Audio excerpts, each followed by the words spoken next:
Hello dear student, आप सभी का स्वागत है आज की क्लास में। और आज हम पढ़ने वाले हैं आपका हिस्ट्री, जिसका कोड नंबर है 315। आपके पब्लिक एग्जाम के लिए दोस्तों ये जो चैप्टर है 29B, ठीक है ना। ये समकालीन संस्कृति में कुछ समकालीन सांस्कृतिक स्थिति के बारे में इस चैप्टर के अंदर पढ़ेंगे। लोगों की सोच के बारे में पढ़ेंगे, किस तरीके से जो लोगों के जीवन में परिवर्तन आया संस्कृति को लेकर, हम उसके बारे में आज इस चैप्टर के अंदर पढ़ने वाले हैं, जो कि आपके एग्जाम से लेकर इंपॉर्टेंट है। ठीक है, तो चलिए क्लास में आगे बढ़ते हैं। और चैनल पर नए हो दोस्तों, चैनल को सब्सक्राइब करना ना भूलें। ठीक है, चलिए क्लास में आगे बढ़ते हैं। अब देखिए, समझते हैं मीनिंग इसका। संस्कृति का अर्थ क्या हो? संस्कृति का अर्थ क्या हो? देखिए, संस्कृति उन सभी तरीकों का समूह है जिनके द्वारा मनुष्य, ठीक है, क्या बोला? संस्कृति उन समूह मतलब उन सभी तरीकों का समूह है जिनके द्वारा मनुष्य क्या करता है?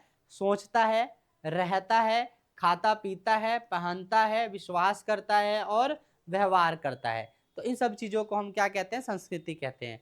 तो संस्कृति सीखी जाती है, जन्म से नहीं मिलती है ना। आपको जिसके जैसे लोगों के साथ रख दूंगा, आप लोग मतलब आप मान लो आप पैदा होते, अगर आप मान लो भारत के अंदर है, तो आप भारत की सारी चीजें जानते हो। और अगर आपको कहीं इंग्लैंड वगैरह भेज देता, तो आप वहाँ पे क्या बोलते हैं? अंग्रेजी बोलते हैं और वहाँ की चीजें समझते हैं, वहाँ की संस्कृति को समझते हैं। तो ऐसे ही है कि संस्कृति जन्म से नहीं होती है, बल्कि बाद में बंदा जन्म के होने के बाद वो सीखता है समाज के अंदर रहकर। ठीक है, अब चलते हैं ऐसे कि उदाहरण, भाषा, भोजन, पहनावा, रीति रिवाज और कला और संगीत, नृत्य, ये सारे क्या होते हैं? हमारी संस्कृति होती है। ठीक है ना, यही होता है। आप चलते हैं आगे। तो आगे देखिए क्या है संस्कृति के रूप। तो हम संस्कृति के रूप की बात करेंगे तो देखिए, सांस्कृतिक अभिव्यक्ति के रूप। देखिए पहला, इसमें संगीत होता है, नृत्य होती है, चित्रकला होती है, मूर्तिकला, वस्तुकला और साहित्य। आप तो ये समझते हो ना, संगीत के भी कितने तरीके के संगीत होते हैं, नृत्य भी कितने तरीके के होते हैं, चित्रकला भी अलग अलग प्रकार की होती हैं, मूर्तिकला भी बनाई जाती है, जो आप बड़े बड़े स्टैचू वगैरह देखते हो। और फिर उसका वस्तुकला, जो चीज़ों का निर्माण किया जाता है। ठीक है, और फिर साहित्य, जो कि लेखक जो लिखते हैं उसे साहित्य कहते हैं। ठीक है, उदाहरण जैसे कि बुद्ध की मूर्तियां शांति और ध्यान का संदेश देती है। कुतुब मीनार ऐतिहासिक और सांस्कृतिक विरासत है। ठीक है ना। अब आगे चलते हैं तो देखिए क्या है आपका अगला पॉइंट, लोक संस्कृति। तो देखिए, लोक संस्कृति क्या होती है भाई? देखिए, अर्थ होता है वह संस्कृति जिसे साधारण लोग अपने दैनिक जीवन में विकसित करते हैं। ठीक है ना। ठीक है, उसे कहते हैं या फिर बोलते हैं पॉपुलर या फिर फ्लोक कल्चर भी बोलते हैं। जैसे कि देखिए, विशेषता, स्थानीय भाषाएं, जैसे कि हम हिंदी बोलते हैं, नॉर्मल चीज़ है। ठीक है, स्थानीय परंपराएं, जैसे कि हम कपड़े वपड़े पहनते हैं, जिस तरीके से हमारे ढंग होते हैं वो चीज़। पीढ़ी दर पीढ़ी मौखिक रूप से स्थानांतरण होते रहते हैं ना। हमारे माता पिता बोलते हैं कि ये खाना है, ये नहीं खाना, ये करना है, ये करना है, कपड़े ऐसे पहनने हैं, ऐसे लोगों को इज्जत देनी है, बड़े को अच्छे से बोलना है, छोटे से भी अच्छे से बोलना है। ये सारी चीज़ें हमारे जो घर वाले होते हैं, वो हमारी पीढ़ी दर पीढ़ी जाती रहती है। ठीक है, अब आगे चलते उदाहरण जैसे कि देखिए, लोकगीत।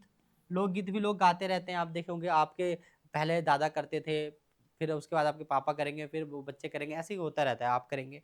ठीक है, लोक नृत्य, लोक कथाएं, पारंपरिक हस्तांतरित हस्तशिल्प, जैसे कि कई लोग जो वो मटका बनाने वाले होते हैं, तो मटका बनाते रहते हैं, उनके बच्चे भी शायद वही काम करते हैं।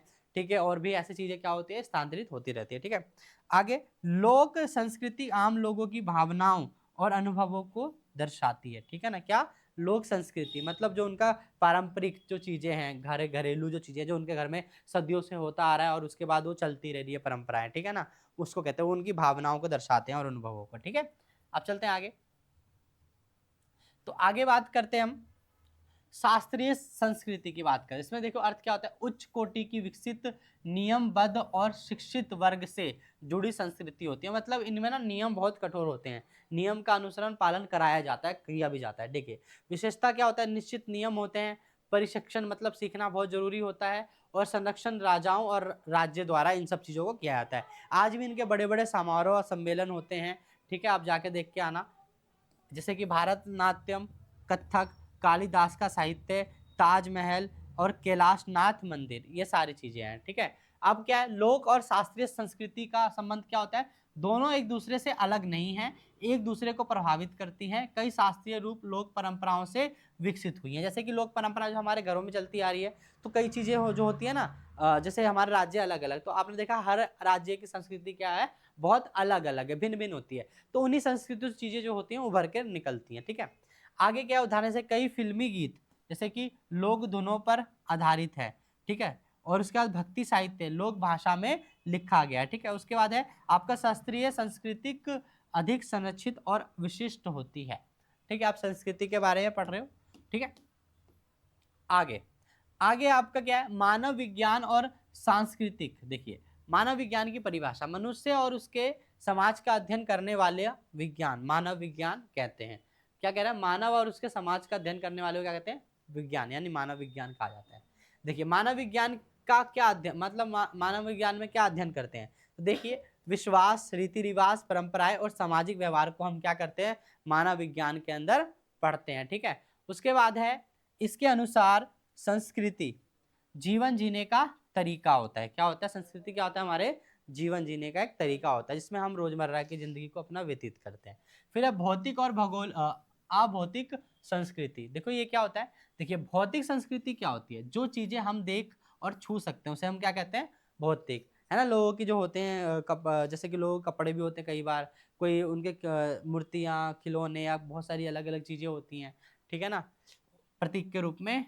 उदाहरण घर, कपड़ा, औजार, बर्तन, ये सारी चीजें है ना जो कि होते हैं, संस्कृति से जुड़े होते हैं उनके, ठीक है। और अभौतिक संस्कृति जो चीजें सोच और विश्वास से जुड़ी होती है, जैसे कि भाषा, धर्म, परंपराएं और मूल्य। मूल्य मतलब वैल्यूज की, हमारी कितनी वैल्यूज, किस चीज की कितनी वैल्यू होती है, ठीक है ना। तो वो सारी चीज जो होती है हमारी अभौतिक होती है, जिसे हम छू नहीं सकते लेकिन महसूस कर लेते हैं। अब आगे आगे देखिए क्या है, संस्कृति कैसे आकार लेती है, ठीक है। देखिए धर्म का प्रभाव, जैसे मंदिर, मस्जिद और चर्च, ठीक है, ये सारी चीजें आप संस्कृति होती है लोगों की। तो लोग जो हिंदू होते हैं, धर्म जो हिंदू धर्म के होते हैं वो मंदिर बनवाते हैं, जो सिख के होते हैं वो क्या बनवाते हैं, गुरुद्वारा बनवाएंगे, ठीक है ना। जो मुसलमान हो गए दरगाह बनवाएंगे, ये सारी चीजें, ठीक है। तो ये होती है धार्मिक साहित्य, त्योहार इत्यादि सब अपना अपना मनाते रहते हैं, तो धर्म का प्रभाव है, ठीक है। फिर उदाहरण सांची का स्तूप, ठीक है, और दिलवाड़ा मंदिर और जामा मस्जिद, ये सब लोगों ने ही बनवाया है, ठीक है, अपनी संस्कृति को लेकर। अब आगे चलते हैं, क्षेत्र का प्रभाव, जैसे कि पंजाब सलवार कमीज, सलवार और कमीज, है ना, पंजाब में ही तो कपड़ा पहनते हैं ना, सलवार और कमीज, ठीक है। तमिलनाडु में क्या पहना जाता है, साड़ी पहनी जाती है। इसलिए संस्कृति क्षेत्र के अनुसार बदलती रहती है ना, अलग अलग क्षेत्र में अलग अलग प्रकार की संस्कृति होती है, हम देखते हैं, ठीक है। हमारे भारत में इतनी भिन्नता है। अब देखिए सामाजिक और धार्मिक स्थिति का प्रभाव क्या पड़ा, पहले समझते हैं सामाजिक स्थिति। देखिए विवाहित और अविवाहित और विधवा महिलाओं का पहनावा सबका अलग अलग होता है ना। विवाहित जो होगी चूड़ियां पहनेगी, सुंदर सिंदूर लगाएगी, घूंघट करेगी, सारी चीजें। अविवाहित क्या होती है, सफेद जो नॉर्मल सिंदूर नहीं लगाती है, नॉर्मल कपड़े अपना पहनती है जैसे मर्जी। और विधवा विवाह जो कि सफेद कपड़े वगैरह, ये सब ये संस्कृति ही तो है, क्या चीज है ये, है ना, यही चीज। और आर्थिक स्थिति, जैसे साधारण लोग छोटे वस्तुएं रखते हैं, राजा और महाराजा भव्य इमारतों में रहते हैं, ये तो चीजें देख सकते हो आप, है ना। उदाहरण जैसे कि ताजमहल 1932 में शाहजहां द्वारा निर्मित किया गया था, निर्माण में लगभग 22 वर्ष का समय लगा था और लागत करीबन 4 करोड़ रुपए लगा था। कितना रुपए लगा था उस समय, 4 करोड़ लगा था। आज ये 400-500 करोड़, 1 बिलियन के आसपास होगा। ये जमीन ही उतनी महंगी होगी, पता है कितना बड़ा है ताजमहल। अब देखो आगे सांस्कृतिक अंतःक्रिया, ठीक है। सांस्कृतिक अंतःक्रिया क्या होती है जरा समझेंगे। देखिए अर्थ होता है जब अलग अलग संस्कृतियों के लोग संपर्क में आते हैं। कैसे होता है ये, देखिए व्यापार के द्वारा होता है, जब हम घूमते हैं देखते हैं लोगों को, है ना। देखते हो ना आप लोग कहीं घूमने वूमने जाते हो तो अंग्रेज को भी देखते हो, अलग अलग जगह के देखते हो कपड़े कैसे पहने इसने, है ना। हमारे भारत के अलग अलग राज्यों से लोग आते हैं। युद्ध से भी होता है, और प्रवास यानी एक जगह से दूसरी जगह पर आप जाते हो तो भी आपको देखने को मिलता है, ठीक है। उदाहरण भोजन वगैरह में, जैसे आलू टमाटर पुर्तगालियों द्वारा भारत लाए गए थे।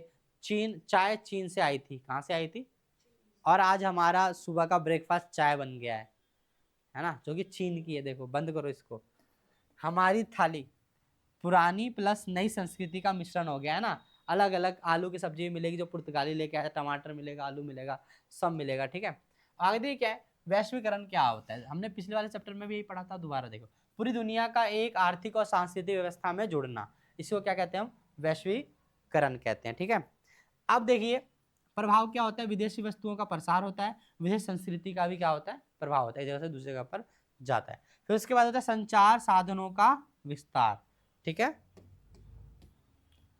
अब आ जाओ आगे चलते हैं। देखिए वैश्विक गांव, देखिए अवधारणा क्या होती है, यह शब्द मार्शल मैकलुहान ने दिया, ये व्यक्ति है, ठीक है। अर्थ क्या है, दुनिया छोटी हो गई है, टीवी इंटरनेट मोबाइल से त्वरित संपर्क हो जाता है। तुरंत मतलब, त्वरित मतलब कि तुरंत ही संपर्क होता है। दुनिया आप छोटी हो गई ना, आपको क्या लगता है ये तो रहा अमेरिका, ये तो रहा ये, है ना। अब देखते हो मोबाइल में, टीवी में देखते हो तो ऐसा लगता है, लेकिन सामाजिक और आर्थिक असमानताएं बनी रहती है, ठीक है। उसके बाद आपका विज्ञापन और उपभोक्तावाद। विज्ञापन देखिए, लोगों को वस्तुएं खरीदने के लिए प्रेरित करते हैं और लोकप्रिय कार्यक्रमों के बीच दिखाया जाता है ना। दिखाया जाता है कि नहीं दिखाया जाता है, ऐड नहीं आता। आप जब कुछ देखते हो टीवी वगैरह तो आप कुछ देख रहे हो और उसके बीच में क्या आता है, ऐड आ जाता है ना। तो इसी को कहते हैं उपभोक्तावाद। आवश्यकता से अधिक खरीदने की प्रवृत्ति या संस्कृति को प्रभावित करता है ना। जैसे कि बहुत सारे ऐड आते हैं, ये खरीद लो चीजों को देता रहता है टीवी पे, है ना।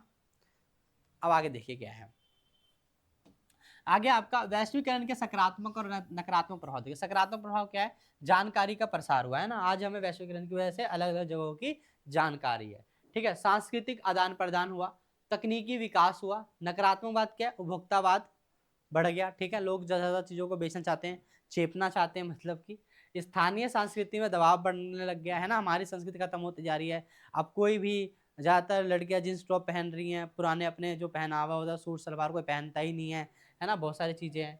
और इसका बहुराष्ट्रीय कंपनियों का प्रभुत्व हो जाना, मतलब जो अंतर्राष्ट्रीय कंपनी जो बाहर से आते हैं देश पे अपना कब्जा कर लेते हैं और लोगों को कम सैलरी पे काम करवाते हैं। तो ये सारी चीज़ें, वैश्वीकरण का कुछ नकारात्मक प्रभाव पड़ा है तो कुछ सकारात्मक भी पड़ा है, ठीक है ना। अब उसका देखिए क्या है, परीक्षा के लिए अत्यंत महत्वपूर्ण बिंदु। देखिए संस्कृति मतलब क्या है, जीवन जीने का तरीका, जिस तरीके से हम रहते हैं हमारी संस्कृति होती है। लोक संस्कृति क्या होती है, आम जनता, ठीक है। शास्त्रीय संस्कृति क्या होती है, शिक्षित वर्ग। सांस्कृतिक धर्म पर धर्म, क्षेत्र, समाज और अर्थव्यवस्था का प्रभाव पड़ता है। फिर उसके बाद वैश्वीकरण जो कि अवसर प्लस चुनौती लाता है ना। और विश्व गांव बन चुका है, जो कि संचार की क्रांति से भी आप कह सकते हो, जो आज के समय विश्व पूरा एक गांव बन चुका है, ठीक है ना। तो दोस्तों इसी के साथ आपके जो चैप्टर है खत्म होता है। और मैं आप लोगों से रिक्वेस्ट करूंगा, अगर आप चैनल पर नए हो या फिर आपने मेरी वीडियोस देखते हो, तो दोस्तों आपसे रिक्वेस्ट है कि आप सारी वीडियोस देखो, जाके क्लास देखो, उसके नोट्स बनाओ अच्छी तरीके से, ताकि आप अपने एग्जाम में अच्छा कर सको। और दोस्तों एक बात और, आपके लिए मोस्ट इंपॉर्टेंट क्वेश्चन पे काम चल रहा है, जो कि आपके पब्लिक एग्जाम में आने वाले हैं 2026 वाले में, ठीक है। तो आप बहुत ध्यान से पढ़ना चीज़ों को। मिलते हैं नेक्स्ट वीडियो में।